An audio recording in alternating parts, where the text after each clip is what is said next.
What is good, everyone? Drizzy MMA here, and today I'm going to be going over my UFC fight night.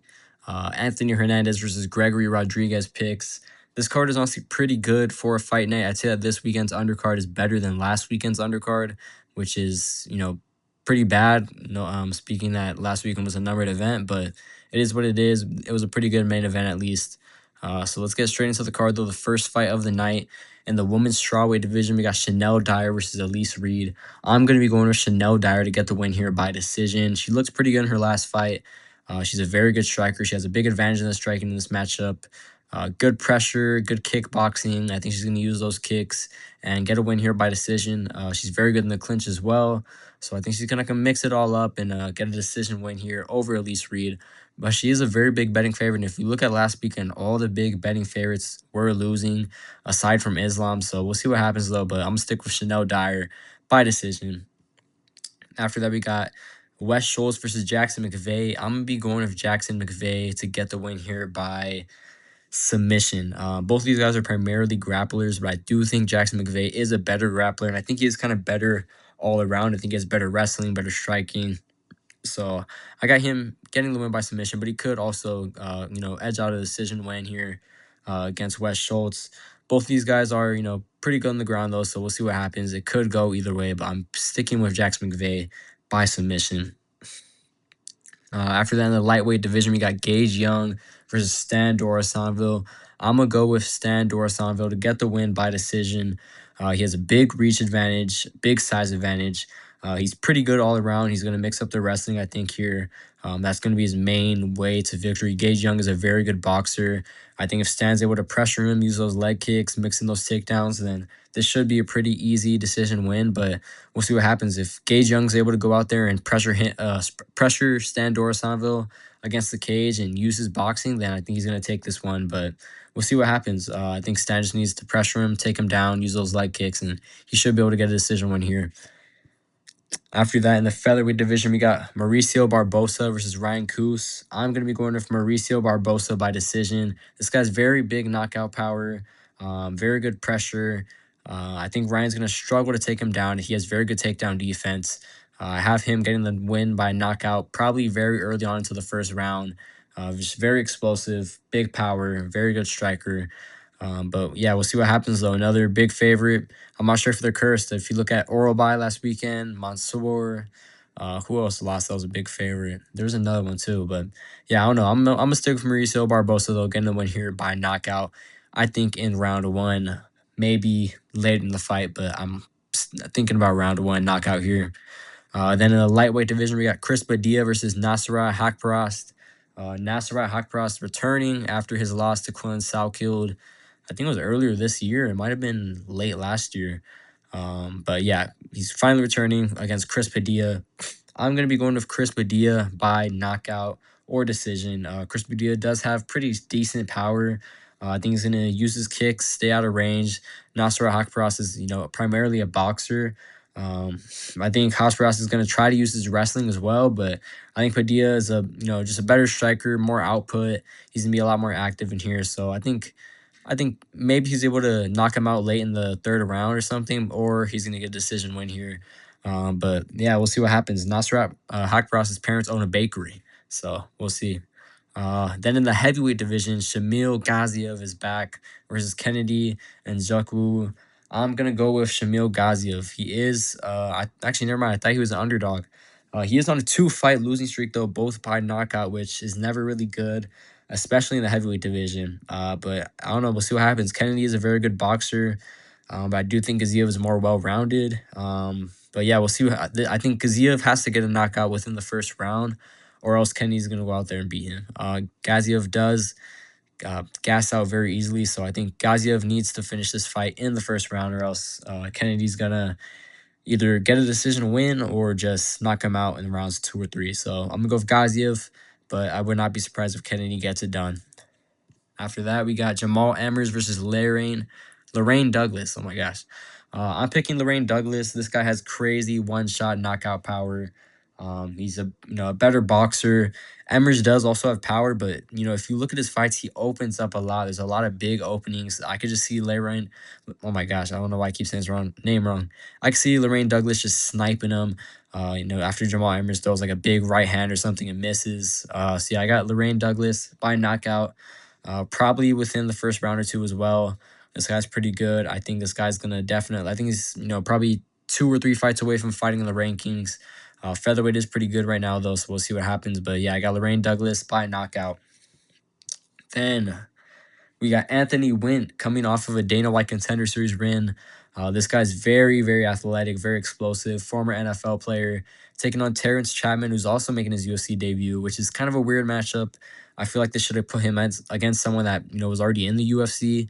But yeah, it is what it is. I got Anthony Wint by knockout. Not really much to say about this fight. I don't know much about Terrence Chapman, but I feel like they kind of just put him in here to lose to Anthony Wint and help build him up. So yeah, Anthony Wint by knockout.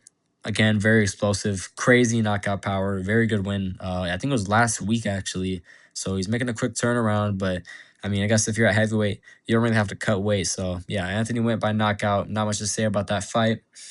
Then in the women's flyweight division, we got Carly Julice versus Jaisla Chavez. I'm gonna go with Carly Judice to get this win by decision. Jaisla Chavez is undefeated. I think she's 8-0 or something like that. She does have very good boxing, but I think Carly Judice is a much more like well-rounded striker. She's gonna use those kicks. She's gonna use that wrestling. I think it's gonna be a pretty close fight though. I think it's gonna stay on the feet the entire time. But I got Carly Judice getting the win here by decision. Then we got in the lightweight division, Markel Medeiros versus Mason Jones. This fight should be very good. Another fight that can really go either way. I feel like the odds should be a lot closer here. Medeiros is very good, has very good calf kicks, which is going to be a problem for Mason Jones, which is going to be interesting to see how he deals with those calf kicks because he is primarily a boxer. He puts a lot of weight on his front feet. Oh my, I don't know why I cannot talk today. He puts a lot of weight on his front feet, throwing those jabs, just like how boxers strike. So I think he's going to use those leg kicks against Mason Jones. But I think Mason Jones does have better cardio. I think he has better grappling. He's going to mix in the grappling. I'm leaning towards Mason Jones getting the win here by decision, but I think this fight could go either way. I would not be surprised if Markel Medeiros ends up getting it done. But this fight should be very good. I think it's going to be back and forth. I think it's going to be a little bit of a war. But I'm going to pick Mason Jones by decision. After that, we got RDR versus Roman Dolidze. Both of these guys coming up from middleweight, which I think they both are on a 2-fight losing streak as well. I don't know why they would put two middleweights up against each other at light heavyweight. It would have been a lot more interesting to see RDR face an actual light heavyweight, but it is what it is. I'm going to be picking RDR to get the win here by knockout. Knockout, yeah, I think so. I think he's a better striker than Roman Dolidze, and he's definitely a better grappler. I think he's going to use those knees. He's going to go to the body a lot. I think Roman Dolidze is probably going to shoot on RDR. I think RDR is going to, kind of control him on the ground. Maybe he could get a submission win as well, but I see RDR getting the win here by knockout, probably in rounds 2 or 3. This fight should be pretty good, though. I think RDR is going to be a lot better at light heavyweight. He was pretty drained at middleweight, so I think he's going to be a lot more full out. I think his cardio is going to be a lot better. He looked pretty good in his last fight against Kyle Brahalo. I think that fight could have went either way. It was pretty close, but it is what it is. I got RDR getting the win here by knockout or submission, but I do think he's going to get a finish win over Roman Dolidze.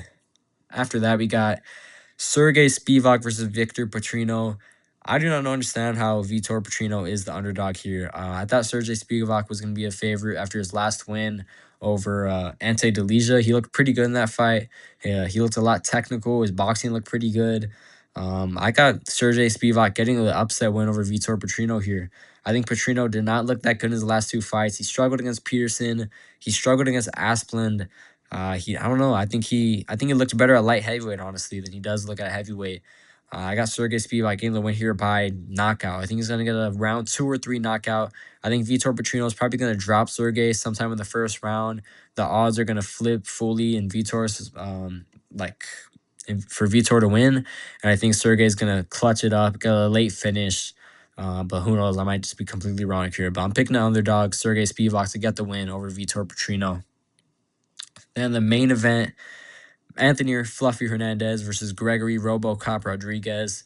this fight is another fight that I think is 50-50. Could go either way. You know, Anthony Hernandez is coming off of a loss to Sean Strickland, which that loss did age very well. Sean Strickland ended up going and fighting Hamza, becoming the champion. Gregory Rodrigues, I think, is coming off a win from who was the last fight? It wasn't Jack Hermanson. I can't remember who his last fight is, but I think he is on a little bit of a winning streak right now. He's been looking pretty good recently as well. He has crazy power. His takedown defense is pretty good, but I think there's going to be a big difference in the wrestling. Anthony Hernandez is probably the second best wrestler at middleweight, at least offensive wrestler. I think Hamzat's number one, and then I think Anthony Hernandez is number two. So I could see Anthony Hernandez going out there and just dominating him, taking him down, tiring him out. But I don't know. Rodrigues might be able to defend those takedowns. Anthony Hernandez is very prone to getting hurt to the body. I think Gregory Rodrigues can use those kicks, that front kick, maybe pressure him against the cage, use those punches to the body, hooks to the body.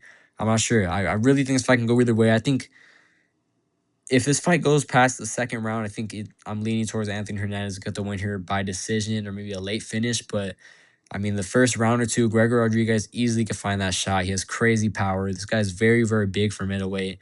He's going to have a big size advantage going into this fight as well. So it is pretty tough to say, but I'm leaning more towards Anthony Hernandez getting the win. As long as this fight is able to go past the first round or two, I think he tires Gregory Rodrigues out and just starts to dominate him with the wrestling like he has some of his other opponents before. But yeah, it's very, very hard to say. Gregory Rodrigues has had problems with his cardio as well in the past. If you look at his Jared Cannonier fight, he was winning that fight and he started to gas out. So I don't know, very hard to say, but I'm going to stick with Anthony Hernandez to get the win here by late finish or decision.